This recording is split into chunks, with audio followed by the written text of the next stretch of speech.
Hello, everyone. This is Ron Bush, and you're listening or watching the Information Playground.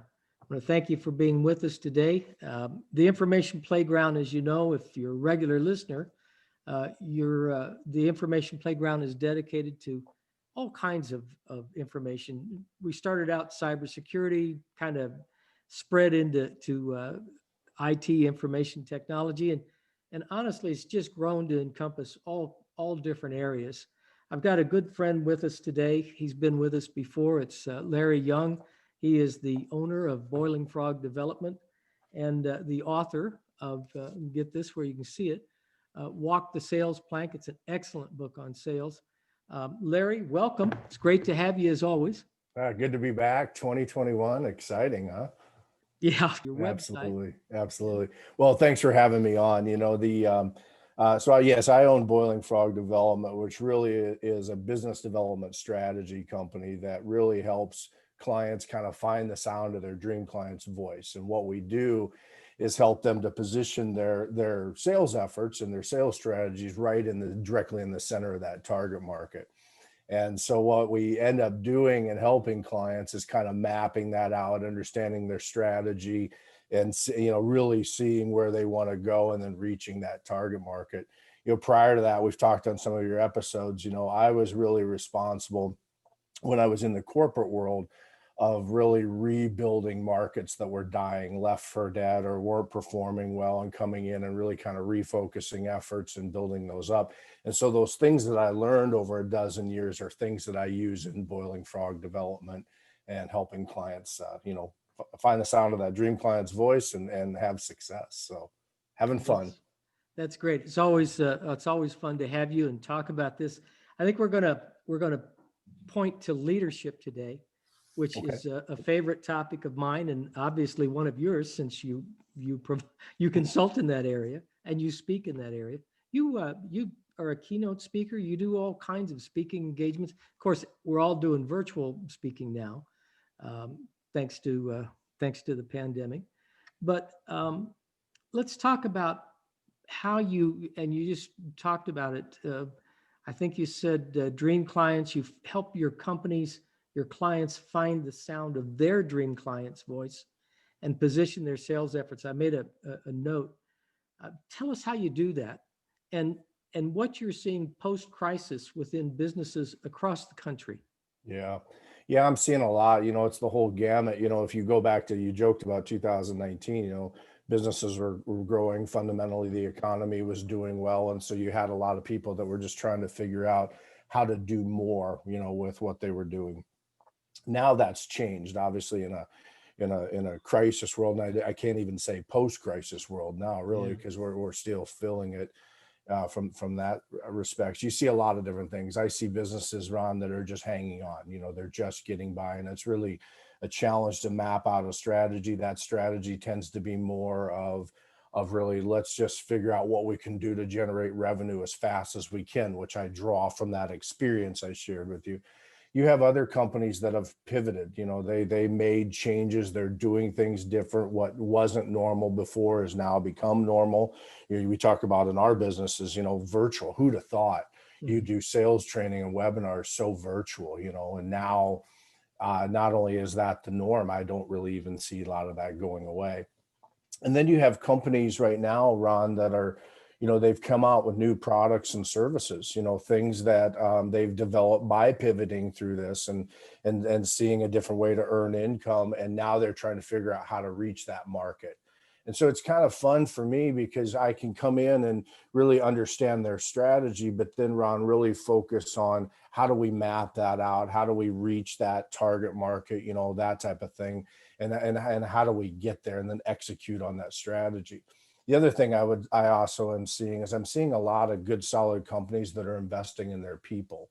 So you probably see that in the keynote and the consulting world, where companies are investing now heavily in their people. They're saying, look, I've got half my staff is virtual and they're at home. How do I train, deal with that, motivate, create culture virtually? How do we succeed in sales virtually? And then you've got others that maybe they're back in the office with the right protocols, and they're trying to figure out how do we see more success? Because 2020, if anything, There's lots of lessons, but there was kind of a, not a complacency, but a lot of us were just trying to get through. And now you have companies that are saying, well, wait a minute, now I see the light at the end of the tunnel. Mhm. And how do I grow from that? And how do I develop my people? So those are a lot of the things I'm seeing now. And it's just a great time. It's really a great time to grow. I appreciate the attitude. There's all kinds of cliches. Your altitude is determined by your attitude, all that Mhm. kinds of stuff. I'm in cybersecurity world more than any other world, and it is one of the most negative places I. If I'm forgetting it, but it's really the idea of being able to, you're right, it's not Pollyanna. You got to have an optimistic view of, hey, I can get here. That's kind of the faith component, and this is where I'm going to grow, but also balancing that between a healthy dose of reality, Right. right? That we're in here. So when I work with companies, if they're too Pollyanna, like, we're never going to fail, sometimes they can fail, right? If they don't understand the dynamics of what's happening and how that's changed. Whereas you can go into some companies, Ron, and they're just so focused on, oh gosh, they can't lift their eyes, they can't pull their eyes out of the work, so to speak, or lift their heads up, and then there's no optimism. So you've got to have a healthy balance in doing what I do. Absolutely. I've got notes. I want to take a look at them here. Prior to launching your business, you were responsible for rehabilitating business lines and markets that were dying. And we're talking about that. I mean, that's realistic today. All you got to do is drive down the street in front of strip malls and what have you. They're, especially restaurants, hard hit. Yeah. Travel, leisure, all those industries are hit really hard. So it's a reality. But when you entered these markets, the ones that you've helped in the past to try to find growth, was there a checklist? Is there something folks can use today? What were things you Mhm. focused on when you first arrived at the people you've helped? Yeah, there was, and I didn't start, day one in leadership, and no one said, well, here's the 4 or 5 things you need to focus on. You just do it through trial and error, and trying to grow and figure those things out. But yeah, I entered markets that weren't doing well, that were in the best of times, Ron, 04, 05, and they just weren't performing. And then I entered a number of markets in the recession, the Great Recession, in 8, 9 through really 12, and especially the world I was in. But here's what I developed over time. I developed kind of a 5 point checklist, and this isn't a perfect list, but it was my list. Mhm. The first thing I looked at, Ron, was leadership, and this was the actual frontline leaders, maybe the department leaders. What was their attitude? So really kind of evaluating leadership. The second, and which I wrote the book on, Walk the Sales Plank, it really was around sales. How are we performing? Do we have the skills? Do we need resources? The third thing was always the process. Do we have a process in place to be more successful? And a lot of times that was really, and I kind of use that today in what I do now, but it's really understanding who the target market is. Are we going after them? Do we have a methodical approach to developing business? The fourth was the culture.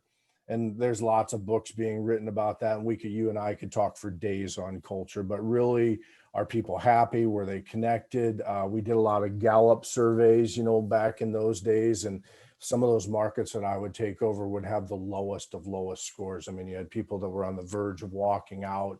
It just wasn't, really a good time. And then the fifth really developed, and I'm really proud of this one. The fifth was your connection to community and what you did in the community to be able to connect with people in need and foster that sense of really being an open door type business.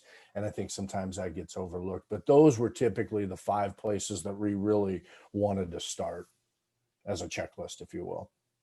I love that. I love that. So let's spend a little time there.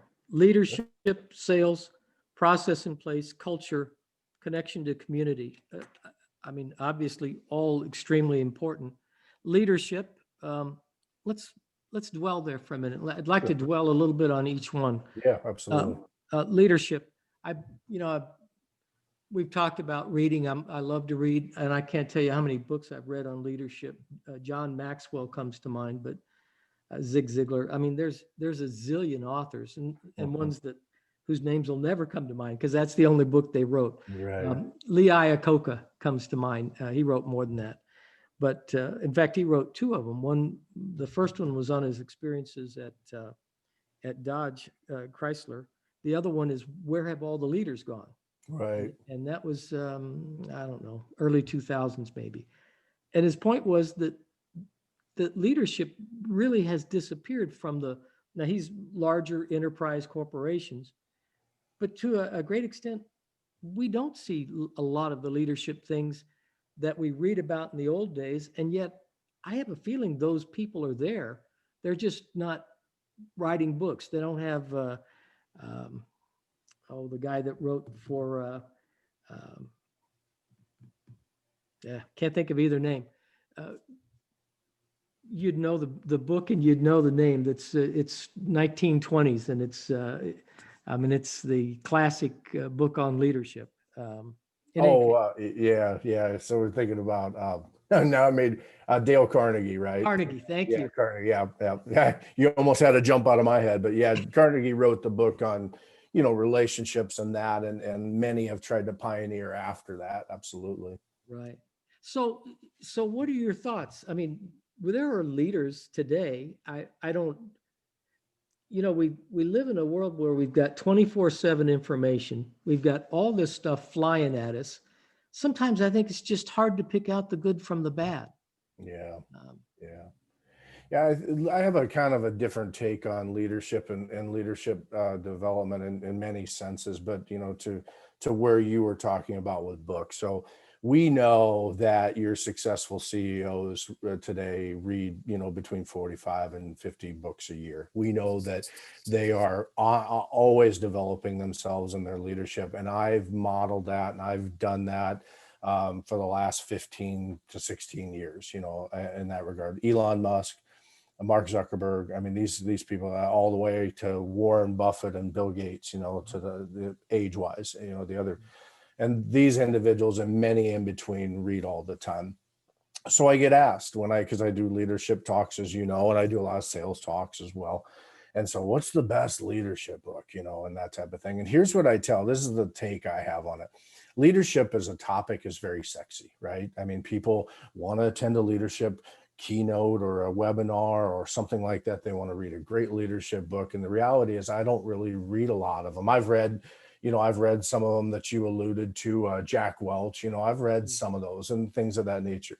But here's the thing about leadership books, just in not all, just in general, is that it's very philosophical, and it gives you a sense when you read them about, oh, wow, here's something that I really, here's a thought that I need to have, or a concept.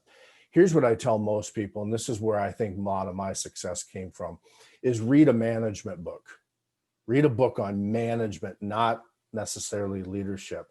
But the thing is nobody wants to go to talk to a management consultant or a management keynote or a manager. It's not cool, right? But here's what I've always believed, Ron, is that great leadership always follows great management.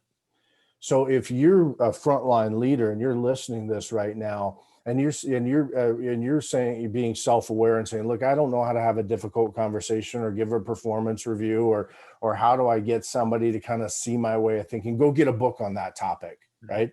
And go develop that skill, go blog, go podcast, go read a book, or get a mentor or somebody on that particular topic. And then as you develop as a leader and those skills happen and you're taking care of your people and giving good feedback and, tough conversation, you're doing better, you'll become a better leader.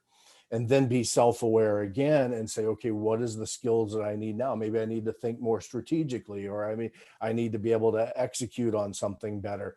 Go pick up a book on that and develop your management skills, and leadership will always follow. Can everybody be a good leader? Oh, absolutely. Absolutely. I mean, but you have to define what that leadership looks like. A lot of times people will look at what I was doing. I was very high up in the corporate world and say, well, that's a leader, right? And I would look to somebody maybe above me and say, well, that's a leader. But the reality is you can be a leader in your house. You can be a leader at a church group. I mean, you can be a leader. You have to define leader to your kids. I mean, you can define what that is. At the end of the day, what you're trying to do is develop the skills that you need to be the best at whatever that definition is. So I believe that everybody can be a leader. Excellent. I that flies in the face of a lot of books I've read on leadership, distinguishing between management and leadership. You can be a good manager gets people. I think one of the more popular ones I see nowadays, it's been around a long time. A good manager gets people to do things the company wants them to do. A good leader gets people to do things for the company that they want to do. I mean, and I'm paraphrasing. Yeah. No, I'm with you, but I think sometimes, Ron, it's just sexy to say that, right? It's like, oh, that's cool, because management, there's really, when it comes to like giving, let's just take like tough feedback to a team member, right? Well, there's a lot of books out there. There's, it's evolved a little bit, but not that much. And so the reality is, it's easy to say management doesn't work. What I want to make sure that I delineate is that you are taking the time to take a management book to develop a skill that will then in turn make you a better leader. There's nothing wrong with a leadership book. I've probably got one in me down the road, right? But and there's nothing to give you kind of a philosophy on how you want to kind of run an organization and how you want to manage a culture, things of that nature. Nothing wrong with those books. I just want to emphasize, it's really for the development of the skills you need to be the best leader. And as long as you don't look at yourself and your leadership any day as a finished product, meaning you're always developing yourself, then you'll always read a better level of book, right? Or a podcast, and then you'll develop the skills that stack on for that next position and that next position or the next place in your organization. Then you're growing as a leader, and anybody can do that. Yeah. One thing that comes to mind as you talk through that, and I appreciate the distinctions, we always talk about leaders need to have integrity. In fact, that's probably number one. I'm on a board right now that's looking for a CEO. And, one of the top things is we need somebody with integrity. Right. But, integrity is important, whether you're the line person on the assembly line or you're, the janitor. It doesn't matter. Integrity is important no matter what you do in life. That's right. It's certainly important for leaders, but it's important for everybody else too. So I appreciate that. Sales. Again, I've read tons of books on sales, and I mentioned Zig Ziglar probably wrote some of the best stuff on it. Tommy Hopkins. I'm going back a ways because I don't read them now. I'm past that. Not that I can't learn new things on sales, but I'm comfortable where I'm at. How do you, some people used to say if somebody, especially if he was kind of slick in any way, oh, that guy's a born salesman, Yeah, well, and then there was all the argument back in the day, you're not, no one's a born salesman. People learn. It's skills. It's a learned skill. There are people that are shy and sales comes hard. There are people that are not shy and sales comes easy. Sure. But that doesn't mean just because you're not shy, you're going to be a good salesperson, or you are shy, you're going to be a bad salesperson. It's skills, or is there more to it than that? No, I mean, it's just as I could almost echo what we were just talking about with leadership. I mean, it's really the development. So where am I getting stuck in the sales process? That type of thing. One of the things that I used to do a lot in the world of sales, and especially when I was in banking, and I kind of do that now because a lot of the people that I do work for and consult for, these are attorneys, they're engineers, they're architects, they're maybe in the construction and of course banking, given my background. And these are people that have a very high level of skill, like knowledge, but they just don't know how to articulate. So sales is the same as leadership. You just need to find or have somebody guide you. Where am I getting stuck? And what is the piece that I absolutely need? And sales has evolved, you're right, from great titans like Zig Ziglar, that wrote books and talked about features and benefits. You remember the old people don't buy a drill bit, they buy a hole, right? You remember old features and benefits, and that's evolved now in part because our clients are just more sophisticated. There's more information and things of that nature, and so that you really have to develop skills that have evolved with the times. So sales is really something that I think you have to constantly be asking yourself, am I being effective? Is my target market, does my target market care about what I'm selling? Is it really an advantage? Those types of things. But yeah, the evolution has really changed. Yeah. I mean, you think about it, you talk about, I go into organizations, Ron, and you kind of alluded to it, where people will say, well, I'm an introvert. I'm just not a natural born salesman. And the truth is anybody can sell anything if they have they have developed the skills and the training and they have something important to say. Right. If you have something important and you believe in what you're doing, we've all heard this, anybody that even is an introvert can go out and make sales if they have something they care enough about. That's right. And yeah, so Excellent. Processes in place or process in place. yeah, process. A lot of times, what you'll find is that you can go into organizations that have great, talented people, and they understand that and they know what they do, but they don't have a process in place. So, how many calls do I make, and what is the idea of an effective call? And leaders don't maybe have some type of process in place that says, here's what I need to consciously or intentionally or deliberately do every day to develop maybe my emerging leaders. There's just nothing in place.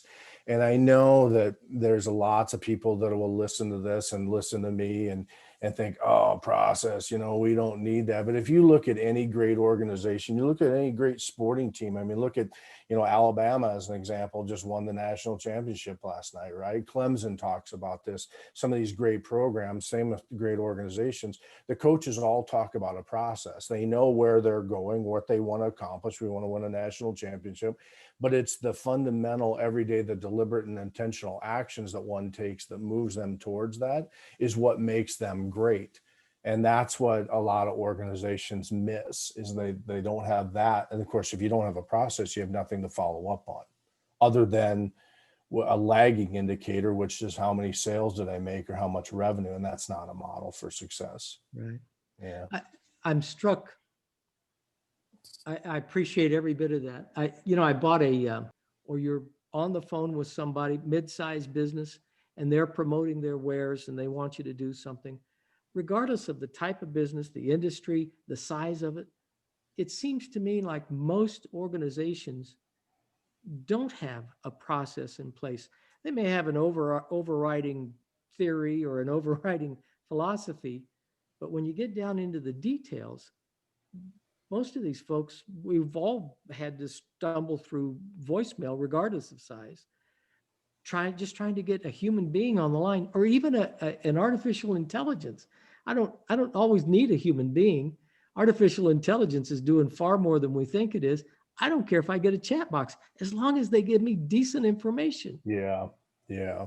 Yeah. I think a lot of times, the process, when you hear that, again, it's kind of like management, right? It's not that, you know, sexy, if for lack of a better word. And so a lot of times you think, oh, we don't need it, but really, I think that you have to have a model that you follow that makes things intentional and deliberate, whether that's culture, or whether that's sales, or whether it's leadership, that you're always moving forward. You think about your example you just gave, a lot of times leadership gets so far removed from the actual process. Have you ever been on the phone like that and thought, well, I wonder if the CEO of the company had to go through what I'm going through, this would change, right? Heads would roll, right? And so I think sometimes in leadership, we get so far away from it. If we don't have a process to know whether it's kind of like the dog wagging the tail, are we getting off course? We gotta kind of course correct. If you don't have something in place, then you have really nothing to measure your daily actions or monthly actions against. So, yeah. Yeah.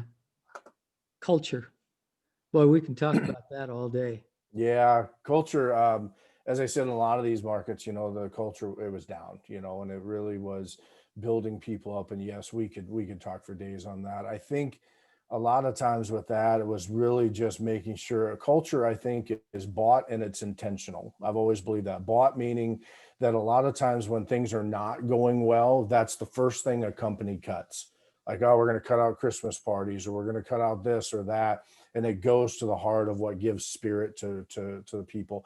And then intentional, I think we talked about this on one of you had me on, where I said, when the door clicks behind you, a leader always has to be thinking, what am I going to do today to make sure that I'm living and feeling the culture? And I think it's always bought. I think it's always intentional. Excellent. Connection to the community. And I love this because I've always been active in communities, chambers, Rotary, nothing against, who are the other folks, Rotary and I like Kiwanis and things. Kiwanis. Thank you. Yeah. No slight intended. I just couldn't Yeah. bring up the name. I've always loved being a part of the community. You've got to give back. I mean, if you're doing business in a community and you aren't helping that community, then you're just taking. And no one, I don't know if you're familiar with the Giver series, but I think there's a lot to that. You do need to give back, especially in business, but in everything. Yeah. All of us need to learn to give back or know to give back. That's right. What are your thoughts? Yeah, I think one of the mantras that I always had, that I think anybody that worked with me or for me would say, is that in order to be a leader in the organization, you have to be a leader in the community. And that was just a mantra that I always had. And it started with, that leadership team. Let's go out and set the example, and then let's get people involved. And that's when you laugh, and that's when you create relationships and commonality, and a stronger relationship with your team happens outside. When you're doing a paint-a-thon, as an example, and you as the leader spill a bucket of paint on yourself, and you got more paint on you than on the house, and everybody's laughing and you're laughing, and it creates these stories, right, that you can carry with you on Monday morning or the next day, and things like that. And that's where you really start to engage that community. And then, of course, the community sees it as well, which is a whole nother subject, but they see the reality of, wow, that company is really involved. They're really connected. Their doors are open, and it's a fun place to walk into. And that makes all the difference, I believe. That sounded almost personal. Have you ever spilled a bucket of paint on yourself? Oh yeah. I've had more paint on me and stuff like that. And stuff. I've been the butt of a lot of jokes at community functions with my team and stuff. Heck, one time, I can't even believe I'm going to tell you this, but one time I dressed up as a woman, and I had the red heels on. It was one of those walk a mile in her shoes for domestic violence. And I walked through town with other guys. We were all dressed up, but I decided that I was going to go all out and dress as a woman and stuff. So the pictures, and the team made up these fake dollar bills with the picture of me dressed as a woman, and we had fun with it for years, and stuff like that. So that's great. Yeah, absolutely. That's great. So all of these are logical places for the listeners to go to grow their business. But how did you know how to prioritize or where to start? Yeah, I think one of the mistakes that we make as leaders is you step in and say, okay, I got to fix them all, and so really that evaluation of doing that. I love this saying. It's a Steve Jobs quote, and Steve Jobs quotes have been probably more overused in a public restroom. I mean, he's highly, highly quoted, but this is the one that I like, because it's kind of my philosophy when I work with businesses today. And what he said was, Apple was not just successful because of the things we did. It was the hundreds of things that we had the ability to do that we didn't do. Yeah. Right? Being able to say no to things that were tempting and whatnot. And why I answer it that way is because a lot of times you have to decide really quickly, where are my priorities? In most cases, and I still talk to businesses about this today, in most cases, the leadership above me was like, the team didn't know this, but the leadership above me would say, Larry, you got 6 months, 8 months, or a year to turn this around. Otherwise, we may close the place, or you may have to let people go in order to gain profitability. And when I would look those individuals in the eyes, right, I didn't want to fail. And so one of the places that I traditionally always started with was sales and sales process. Because what I wanted to do is I wanted to show the people, it's kind of keep the wolves at bay. I want to show the people above me. Now, this is in the corporate world, but I wanted to show them that there was incremental growth. Okay, 1, we were turning over stones. 2, people were trained. Now things are going into the pipeline, and so you're just growing. And now we're closing deals in the pipeline, and that's meaningful business. And then what that did for me, Ron, is it gave me time to work on the other 3 or 4. and to focus on those. Plus, what I also found is that when you were showing team success, culture just automatically improved, leadership improved. All of a sudden, when I ask people, when you're having success, let's go paint a house and see how much paint we can get on ourselves, you had more volunteers. And so it was, you could put 100 leaders and 100 leadership books, and I'm sure a lot of people would disagree with me, but that's where I personally always started. And that's probably why I wrote the book. And that's probably why that's the field I play in, is because that really solved a lot of problems. Yeah. Yeah. Did you, after you decided where to focus, did you create buy-in, or did you just set goals and relay them to the team? Yeah, you get creating buy-in. So we were talking about leadership books. There's a lot of books, Ron, out there on vision, right? And casting that vision and things of the nature in that nature. So a lot of what I really tried to do is I tried to tell them, look, this, I jump in and model it. So if I had to go on a call or pre-call or post-call or do whatever to help them win the deal, I rolled up my sleeves and jumped in, because we wanted that incremental growth right away, and you want to show your team that you have the ability to do what you're asking them to do. But I'll tell you a story, and I don't know how we are on time, but it's a powerful story. This is day one of the first markets I pull up to, and I'm nervous, right? Because I don't know what the team's going to be like. I don't know what the customer is. All I know is we're losing money. We don't have a lot of time to turn this around. And I pull in, and I spend the morning meeting with the team. Now it's about 12:30. I got to run out and do an errand. Most of the team is gone. There's a teller and a teller supervisor. This is when I was in the banking world. And so they're the only ones there. And I walk out, there's hardly a car. There's just their cars and mine in the parking lot. Place is empty. So I come back from my quick errand. It's still before 1, and I'm sitting there in the parking lot, and I'm thinking, oh my gosh, there's nobody in here, right? I thought for a moment, I thought maybe I should park up where the customers do, just to look like somebody, like, right. The place is still open. And I decide, and this is one of the cool decisions I make, I decide that I'm going to park in the back of the parking lot, the farthest slot from the door. Uh-huh. And I park there, which clearly it's open, and I walk through this empty parking lot, and off I go. Now it's Friday. I think it's like the first week I'm there. The team's all sitting around. We're debriefing on our first week. And now, you always have that employee that's kind of courageous, like they're the spokesperson for everybody. So he speaks up and he says, Larry, he goes, we've been wondering all week. He goes, every time you come in, you always park clear in the back. And why is that? And we don't have any customers here. You can park anywhere you want and stuff like that. And why I said this turned out, I think, in my opinion, to be one of the smartest things I have ever said. And I said, first of all, that's where leaders park. Leaders always park in the back. And this is well before Simon Sinek and Leaders Eat Last. That's where leaders park. And then I told them, I said, I'm making room for all of the customers that we're going to have. I said, someday this parking lot will be full, and the ATM will be full, and the lobby will be full, and all your bankers' offices are going to be full. I said, so I'm going to park back there, because I'm going to make room for those customers when they come. And there were 3 or 4 people, Ron, that snickered, right? And those people eventually didn't buy in, and probably went on to other things. But there was a group of people that really understood that, and understood that I was making way for customers. Right. And every day I parked out there, and every day it was a reminder to the team that I was making room for customers that were going to come.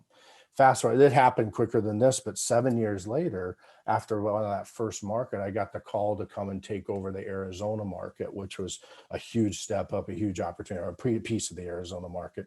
And so this was a huge step up. And I remember I was doing some things. It was over about 10:30, ran out for a quick errand. I come back, and Ron, parking lot is full. There's only one place to park, and it's my spot, clear in back. There's 3 or 4 cars standing at the ATM, right? And customers knew me at that time, so they wave and walk in. The lobby is bustling, and I was almost like a senator, walking around shaking hands. People in the lobby are full, and all my bankers have somebody in there talking to them. And I went up there. I can't believe I'm going to tell your listeners this, but I went into my office, and for a moment I wept, because I realized it all came true. It just all came true. And it didn't happen because, you read books on vision. It didn't happen because I sat there, right? And I said, well, this is what's going to happen. Then I never touched it again.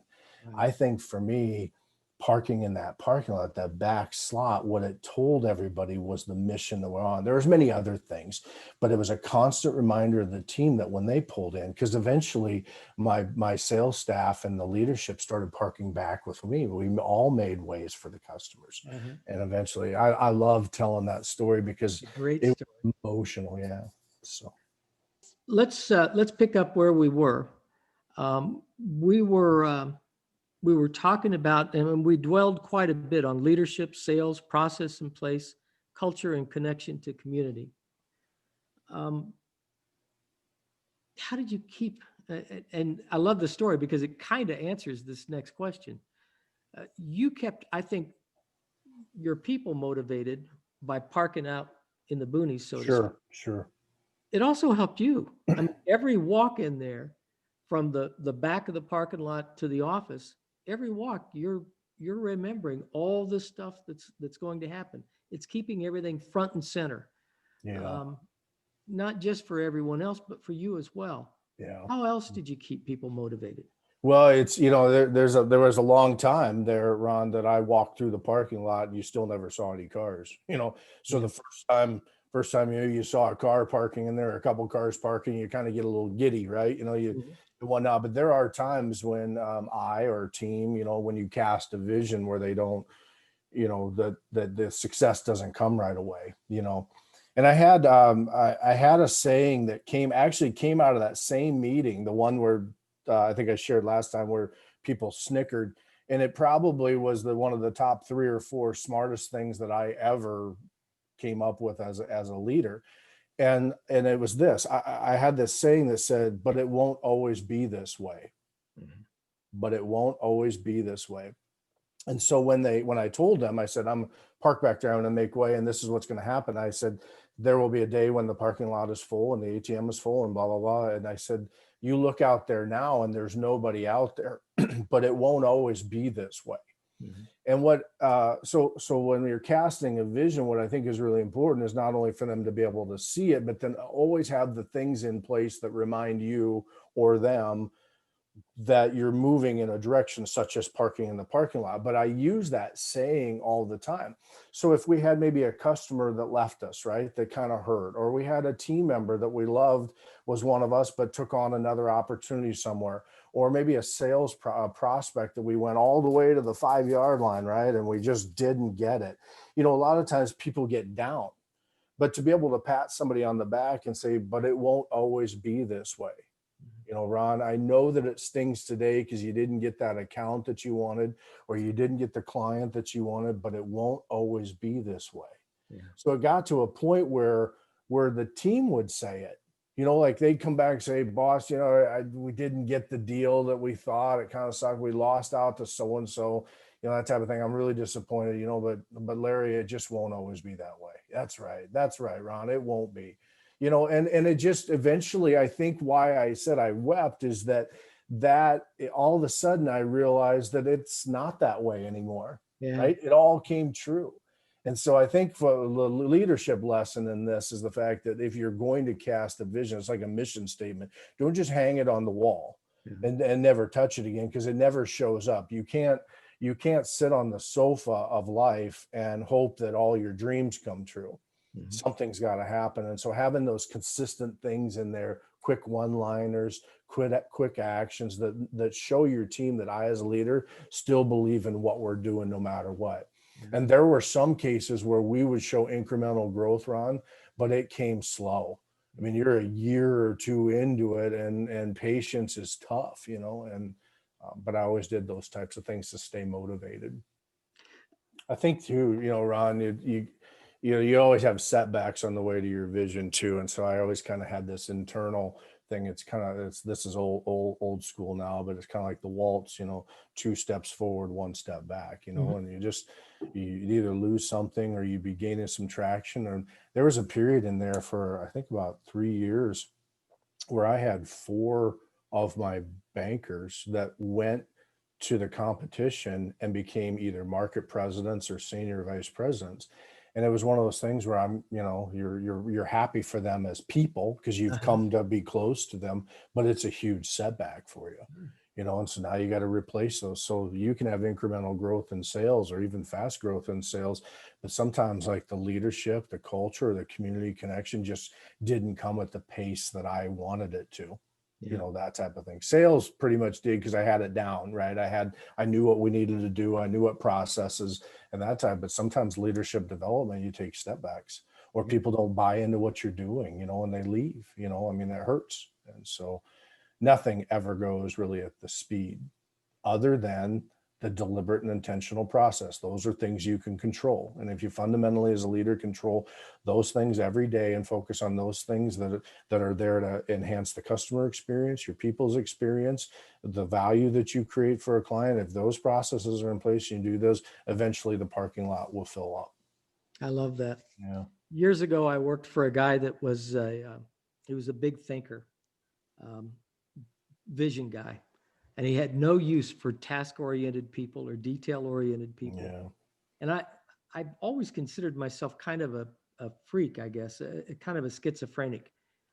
I mean, I love the clouds. I love being 30,000 foot and able to look out over the horizon and say, yes, this is the grand vision.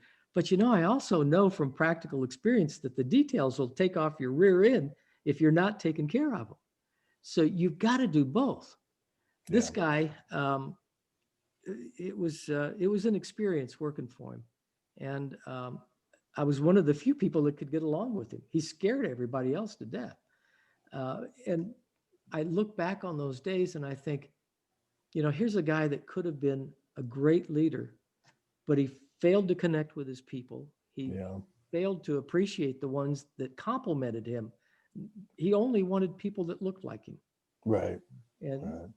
that's a shame. Yeah.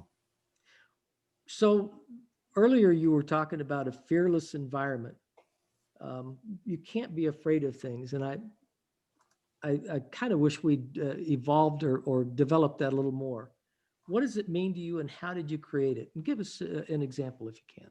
Yeah, yeah. So being in a fearless environment, I just did a keynote on this, but it really is your kind of your people's ability to be able to try things and fail, and they're not beat up for it. I was just it wasn't that long ago. One of my boys, went and took their learner's permit, right? And so they don't have to drive; they just have to go take the questions. They got to get 20 out of 25 right.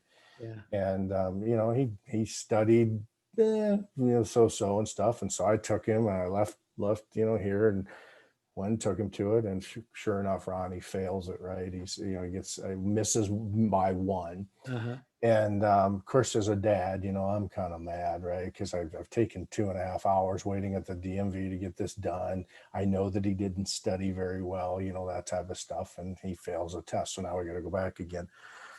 But Ron, it was a look on my son's face when he approached me to tell me. I could see he was just seething mad. He's like, Dad, I missed it by one. The kid was mad.